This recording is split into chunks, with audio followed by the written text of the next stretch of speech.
नमस्कार दोस्तों, आयुर्वेद नुस्खों में आपका स्वागत। मैं आपका दोस्त बलजीत वैद। आज का टॉपिक है शुगर।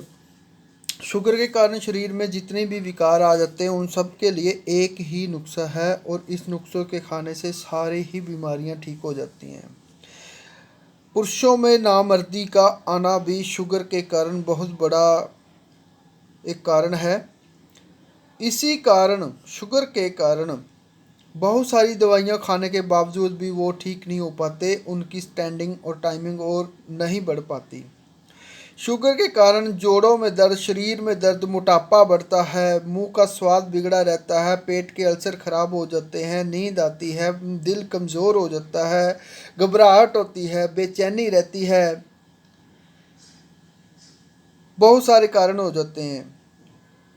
और अपनी बहनों में पीरियड्स ख़राब हो जाते हैं, टाइम उनका। बाकी सभी जो चलने फिरने में दिक्कत, काम करने में दिक्कत, आलसीपन आ जाता है। शुगर से शरीर में इतनी कमज़ोरी, वीकनेस हो जाती है कि दिखने में तगड़े लेकिन है कमज़ोर। तो आज मैं उसी टॉपिक के ऊपर नुस्खा लेके आया हूँ। ये सबसे ज़बरदस्त नुस्खा है। इससे शुगर भी ख़त्म होगी, शरीर में ताकत भी आएगी, बॉडी में चुस्ती फुर्ती भी आएगी और पुरुषों की मर्दाना ताकत भी बढ़ेगी।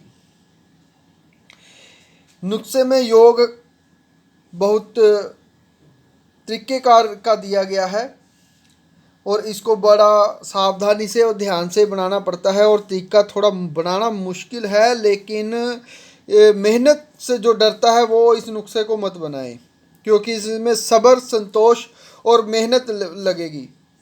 अगर मेहनत नहीं हम कर सकते तो इस नुस्खे को मत बनाएं। चांदी लेनी है, सबसे शुद्ध चांदी लेनी है, बढ़िया वाली। उसका बुरावदा बना लेना है अपने।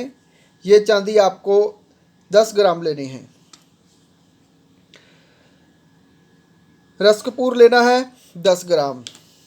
संख्या लेना है, संख्या बढ़िया वाला लेना है आपने। कानी संख्या लेना है जिसमें शीशे के जैसे दिखता हो, वो संख्या लेना है आपने। कानी संख्या बोलते हैं। ये भी आपने 10 ग्राम ही लगेगा आपका। रस कपूर ये भी आपका 10 ग्राम ही लगेगा। एक बार के योग का मैंने आपको बता दिया। और इसमें पारा लेना है आपने जो आयुर्वेदिक पद्धति के अनुसार शुद्ध किया गया हो। जो रासायनिक तरीके से किया गया वो पारा नहीं लेना है अपने। पारद वो लेना है जो जड़ी बूटियों से शुद्ध किया गया हो और जिसे खाने के लिए, प्रयोग करने के लिए शुद्ध किया गया हो, तो वो पारद आपने लेना है। पारा भी आपका तकरीबन 10 ग्राम एक बार के योग में लगने वाला है। तो नुस्खा क्या है, कैसे बनाना है? सबसे पहले आपने खरल के अंदर रस कपूर 10 ग्राम, 10 ग्राम संखिया और 10 ग्राम रस कपूर डाल के इनको खरल करना है। इसके बीच में डालना है वे आपने 10 ग्राम ही पारद। इनको डाल के अच्छी से कजली बना लेनी है। उसके बीच में डालना है आपने चांदी का बनाया हुआ बुरादा 10 ग्राम। वो डाल के खरल करना है आपने आक मदार के दूध से। आक मदार के दूध से आपने उसको खरल करना है। ये तकरीबन 50 ग्राम आक मदार का दूध आपका लग जाएगा। इसको खरल करते करते खरल के अंदर ही जब टिक्की बनने या बन जाए तो इसको छाया में खुश्क कर लें। खुश्क करने के बाद एक प्रोसीजर आपका ये हो गया। दूसरा प्रोसीजर क्या है, आपने मुर्गी के अंडे लेने हैं। मुर्गी के अंडे वो लेने हैं जो देसी मुर्गे हों। देसी मुर्गी के अंडे का छिलका लेना है आपने। उस छिलके को आपने तोड़ फोड़ के गर्म पानी में उबाल के उसकी झिल्ली निकाल लेनी है और बिल्कुल उसको साफ़ अलग छिलका निकाल लेना है। सुखाने के बाद उसका आपने पाउडर कर लेना है। पाउडर आपको ये 250 ग्राम चाहिए। फिर आपने 250 ग्राम अंडों का जो छिलका होगा देसी मुर्गी का, उसमें 250 ग्राम ही आक मदार का दूध डालना है। या इतना कहे भी जिस बर्तन में आपने उसको डाला है वो छिलका पूरा आंकदार से ऐसे डूबा हुआ होना चाहिए। वो कुछ देर उसमें पड़ा रहेगा, आप उसकी खरलाई करें तो वो खुश्क हो जाएगा। खुश्क होने के बाद आपने उसको रख लेना है पाउडर बना करके। उसके बाद अगला प्रोसीजर क्या करना है, आपने एक कुज्जी लेनी है जिस पर मिट्टी लगी हुई हो अच्छी। उसके अंदर आपने जो अंडे का छिलका तैयार किया है हमने पाउडर, उसको आधा नीचे डाल देना है। यानी कि 250 ग्राम जो किया था उसका आधा नीचे डाल देना है। फिर हमने जो टिक्की होगी तैयार की हुई चांदी की सारी, वो टिक्की बीच में रखनी है, ऊपर से बाकी का भी दाबू डाल के रख देना है जो हमने अंडे का छिलका तैयार किया है। दाबू बनाने के बाद ऊपर से उसको ढक्कन लगा के कपड़ मिट्टी करके अच्छे से सुखा लेना है और उसको 10 किलो की आपने आग देनी है। 10 किलो की आग देने के बाद निकालेंगे, आराम से बीच में ऊपर से दाबू पीछे करें अंडे का और बीच में से चांदी अपनी निकाल के खरल में दोबारा वापस लाएं। अगर अंडे का छिलका थोड़ा साथ में और आ जाता है तो कोई बात नहीं, आने दो। तो उसको खरल में डाल के दोबारा फिर से आग मदार का दूध लगाना है। 10 ग्राम रसकपूर, 10 ग्राम संखिया और 10 ग्राम ही रसकपूर दाल चिकना लगाना है आपने। आपकी चांदी वही पहले वाली रहेगी, दोबारा चांदी नहीं लगानी। पारा लगाना है 10 ग्राम और खरल करके टिक्की बनानी है। जो पहले वाला दाबू हमने लिया था उसी दाबू में अंडे के छिलके वाला उसी के अंदर दोबारा फिर रख के उसको 10 किलो की आग दे देनी है। इस प्रकार आपकी चांदी जो है वो भस्म हो जाएगी। भस्म होने के बाद ये तकरीबन आपको 10 आगे देनी है। इसी प्रोसीजर से 10 आगे देनी है। इसीलिए मैं कहता था ये मेहनत वाला काम है, इसमें मेहनत लगती है।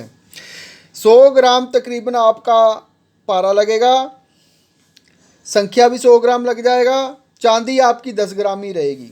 रस कपूर भी तकरीबन आपने 5 आग तक तो रस कपूर और दाल चिकना 10-10 ग्राम देना। उसके बाद आपने इसको कम कर देना है, 5-5 ग्राम ही देना है। तो इस प्रकार आपने इसको आग देनी है। 10 आगों में तकरीबन इसका जो वज़न है चांदी का 10 ग्राम से बढ़कर 15 से 18 ग्राम हो जाएगा। जो इसके अंदर हमने संखिया और पारा लगाया था वो इसको चांदी अपने में कैच करना शुरू कर देगी और चांदी का वज़न बढ़ जाता है।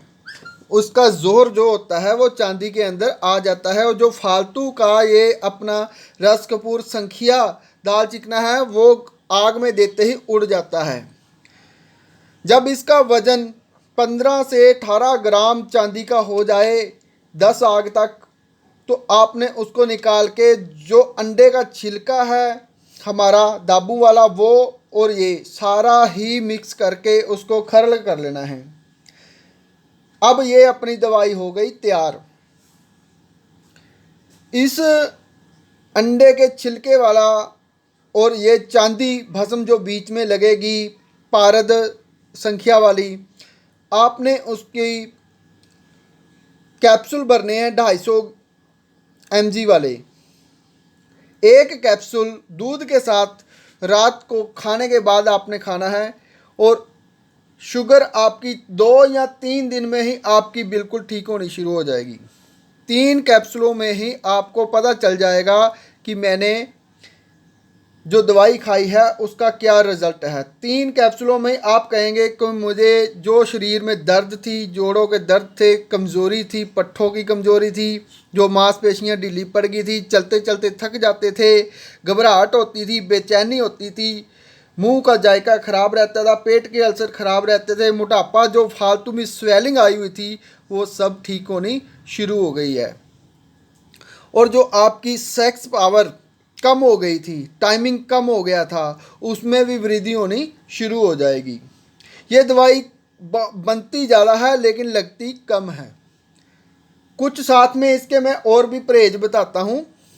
जो बनाना चाहते हैं वो बना ले, नहीं बना पाते हैं जो मुझसे ले सकते हैं।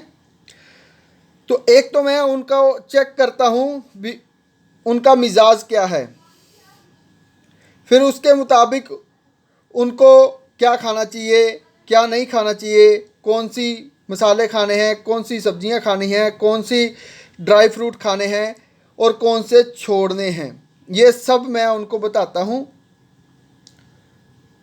परहेज और साथ में दवा दोनों ही खिलाई जाती है।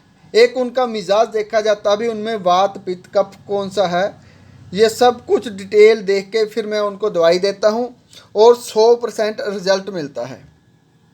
जो इस दवाई को लेना चाहता है वो मुझसे ऑर्डर कर सकता है और अपनी कोई भी परेशानी है वो भी मेरे से शेयर कर सकता है और मैं उसको सोल्यूशन घर बैठे ही फ़ोन के व्हाट्सएप मैसेज करेंगे तो वहीं से बता सकता हूँ। तो आपको मेरी ये जानकारी, ये नुस्खा और जो मैंने आपको कहा कि आपको मिजाज क्या है आपके शरीर का, आने वाली आपको कौन सी बीमारी लग सकती या नहीं लग सकती, आपको क्या शक है, वो निकालने के लिए जो मैंने आपको अनाउंस की है वो आपको कैसा लगा, कमेंट करके आप बता सकते हैं। मुझसे व्हाट्सएप पे वॉइस मैसेज करके पूछ भी सकते हैं। धन्यवाद दोस्तों।